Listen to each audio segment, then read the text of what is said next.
Guys, meron tayo rito Honda City 2006 model. Bali, wiper problem. Yan, kinilas na namin guys.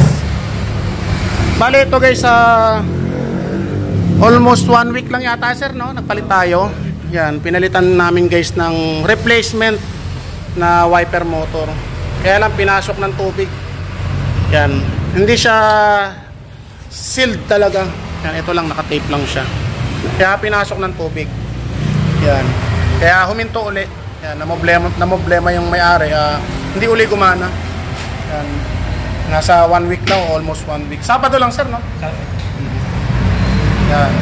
Ito guys, replacement lang. Nabili ni sir ng 3,000 sir. 3,000 guys. Yan, sa online. Yan. Kaya lang, ganyan nangyari. Sayang ang pera. Yan. Bali ito guys, ginawa namin nakaraan. Yan, pinalitan namin ng motor. Yan, may dala na si sir, binili niya sa online. Tapos ito guys, nagpalit na rin kami ng bushing. Yan, na original. Pinutol ko, tapos dinugtong ko. Yan, para mas matibay guys. Yan, kaya lang, ito ganyan nangyari. Kaya ang gagawin ko, sinuggest ko sa may-ari na palitan na lang namin ng surplus. Yan, surplus na wiper motor. Kaya lang, ito guys, yung sa kanya, baliktad yung sa akin. Kumbaga baliktad, ito papunta rito, yung sa kanya papunta rito. So ibig sabihin na hindi siya sasalpak dito sa lagayan. Yan, baliktad siya. Yan, nakaganyan siya na dapat na ganito. Yan, kaya mangyayari diyan, tutukod to guys, itong mga arm na to. Yan, tutukod siya. Yan, kasi ganyan yung magiging labas na motor niya. Nakaganyan. Tutukod yung arm. Yan, kaya ang gagawin ko rito guys, itong surplus ko, i-convert natin dito. Kaya lang, yun nga, baliktad. So meron akong pinagpalitan kahapon. Yan, pinagpalitan to kahapon. Yan, salisiyan siya. Kaya ang gagawin ko rito guys, itong yung lagayan ng arm na to, ililipat ko yung laman nito, ililipat ko rito. Yan. Kaya lang ang problema lang dito, ito ang motor na to, yung original niya, negative trigger. Kumbaga nakatutok ang ignition, tapos negative ang papasok dito sa motor. Ito namang motor ko, positive trigger. Kailangan niya nakaground ng motor bago magkakaroon siya ng supply na positive trigger galing ng switch. Yan. Dito niyo malalaman yan guys. Yan, dalawang wire. Itong original na para dyan sa Honda City, tatlong wire. Yan, tatlong wire. Kaya hindi uubra yan guys. Bali, kakalasin ko lahat to, ililipat ko rito. Yan, pakita ko sa inyo guys mamaya kapag naiporma ko na yung mga wire nya kasi medyo matagal na video to.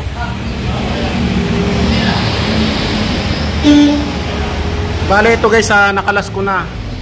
Yan, pakita ko sa inyo guys, ipapaliwanag ko sa inyo. Yan, ito guys, naka-ground dito. Yan, itong isang carbon, naka-ground dito. Yan, tapos ito guys, yung high and low ng wiper. Positive trigger yan guys. Yan, dito naman guys sa kabila, yan, bali tatlo ang wire nya. Yung isa, ignition, nakalabas na guys. Yung isa, ito ignition, kulay blue to guys. Yan, kulay blue. Yan yung ignition. Tapos ito guys, yung high and low, yan, negative trigger yan guys. Dito naman positive trigger kasi nga naka-ground. Ito, naka-ground yung isang carbon. Yan, ngayon ang gagawin ko dyan guys, puputulin ko na to. Yan, aalisin ko rito sa pagkaka-ground na yan, puputulin ko, tapos ilalabas ko rito. Bubutasin ko to guys. Yan, bubutasin ko tapos ilulusot ko tong wire na to.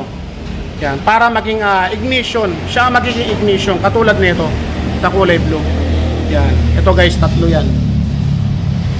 1, 2, 3. Ito naman 1, 2. Yan, ngayon ilalabas ko to. Yung ground dati puputulin ko, ilalabas ko rito para maging ignition siya. Yan, bali bulok na siya guys. Nabulok na. Ito yung isang carbon niya para dito. Yan. Ito guys ang gagawin nating buo pa naman siya. Hindi naman siya makalawang. Umiikot pa naman. Yan, para sumakto ron sa ano niya, sa linkage. Yan. Mamaya guys, pakita ko sa inyo kapag naiporma ko na yung wire nya.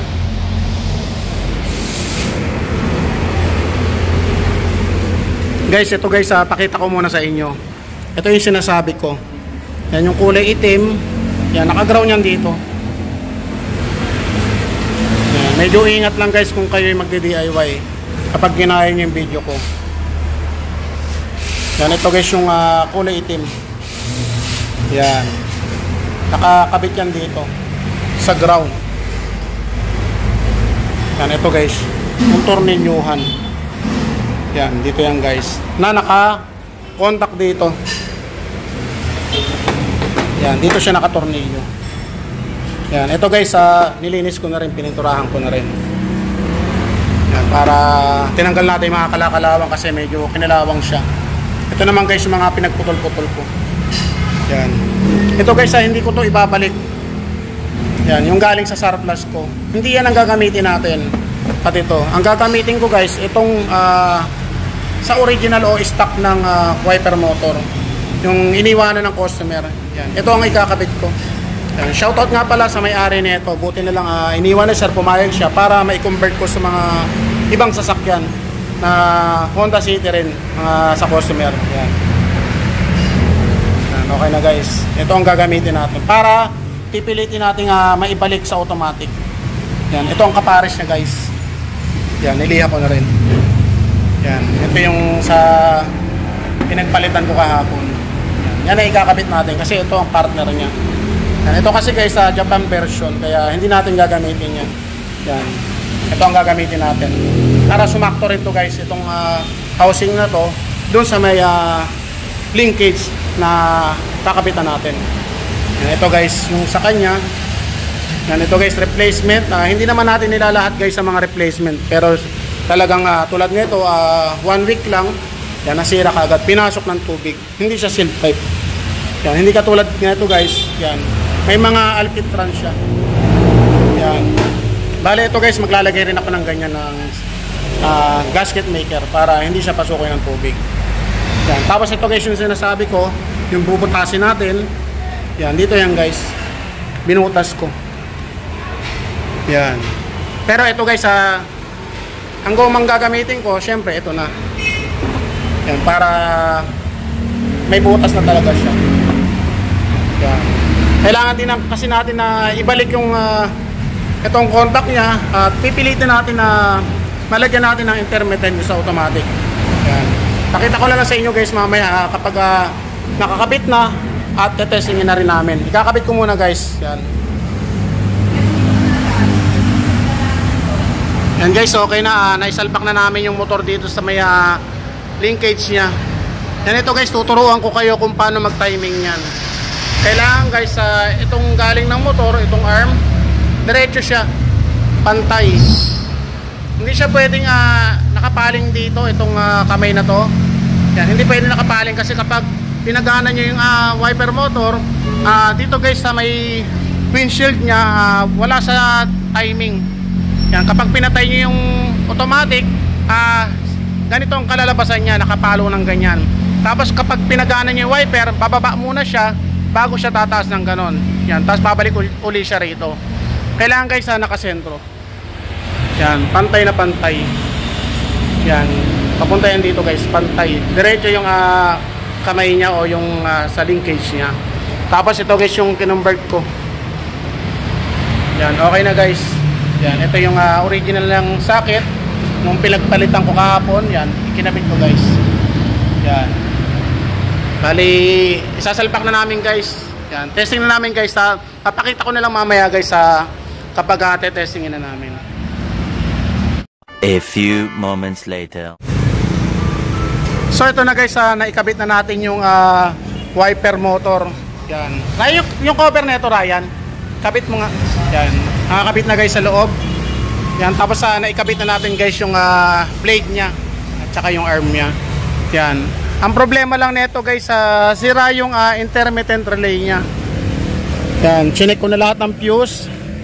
Yan, buo lahat ng fuse. Kapag dapat unang pihit yung number 1, dapat gagana siya, magpa 5 seconds siya. So ang problema na ito hindi siya gumagana. Yan, i-start natin guys.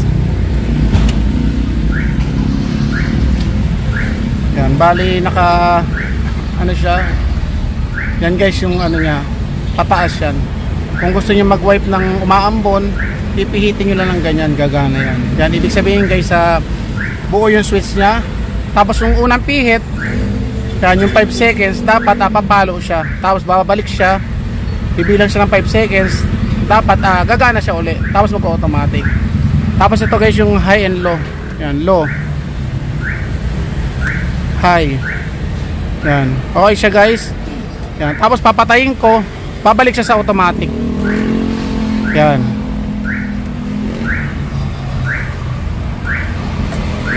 Yan, bumabalik siya sa automatic. Ibig sabihin guys, sakto yung pagkakalagay natin ng sa motor niya, nakalagay siya sa negative trigger. Kasi dito guys, kapag pinatay siya, yan, namamatay siya ng kusa. Yan. Ibig sabihin guys, sakto yung mga linya natin. So ang problema lang nito, katulad nito, kapag winasher natin, gumagana yung washer, yung tubig, pero hindi siya gumagana yung motor. Yan. Dapat yan guys, kapag winasher, papalo ng kaya ng kusa. Yan. Siya hindi siya guys nagana. Yan. Pero yung automatic niya, yan, gumagana. Yan. Washer natin. Yan. Lumalabas ang tubig. Pero hindi siya nagwa-wipe. Yan. Hindi gumagana yung motor. Yan. Ang problema niya guys, ito, yung switch ng wiper motor. Nasunog siya sa pagkakasunog ng unang motor. Kasi ito guys, bali ang kinabit ko, pangatlong motor na yan. Yung una, nasunog yung stock niya. Pangalawa, yun yung replacement na ikinabit namin. Nasunog uli kasi nga 1 week lang pinasok ng tubig, nasunog. Bali ang gagawin ni sir dito, bibili na lang siya ng switch. Ito guys yung switch niya. Yan. Bali bibili na lang si sir. Guys, ito yung may-ari. Yan. Sir, matagal na bang hindi gumagana yung intermittent relay niyan, sir? Matagal na sir. Yung simula ng pagkakasunog ng unang Ayan. Pero ito sir, magtatagal na yan kasi nga magandang klaseng kinabit natin. SAR Plus na original yun, sir. Baka sir may babatiin ka, shoutout ka. Shoutout sa mga ka-opisina ko. Sa manager ko, pinayagan ako mag-perform kahapon. Kasi tumigil niya sa biyahe, kaya binali ko sa bahay. Sa family mo sir, baka may babatiin ka. Sa family ko, sa asawa ko, sa ano. Sir, maraming salamat po sa iyo. Ingat po sa pag-uwi sir. Yan. Hindi ka na problema sir, magagamit mo na ng maayos yung wiper mo. Yan. Kapag umulan yan. Kasi ngayon guys, talagang naglalabasan ng mga sira ng mga wiper motor kasi nga nag-uulan ngayon. Yan. Sir, maraming salamat po. Ingat po sa pag-uwi. Yan. Yan. Kaya lang guys, ito wala naman ako masyadong pinakita na tutorial. Pinakita ko lang sa inyo guys kung paano ko mapapagana yung wiper motor sa ganitong sasakyan. Bali Honda City 2006 model. Yan guys, maraming salamat.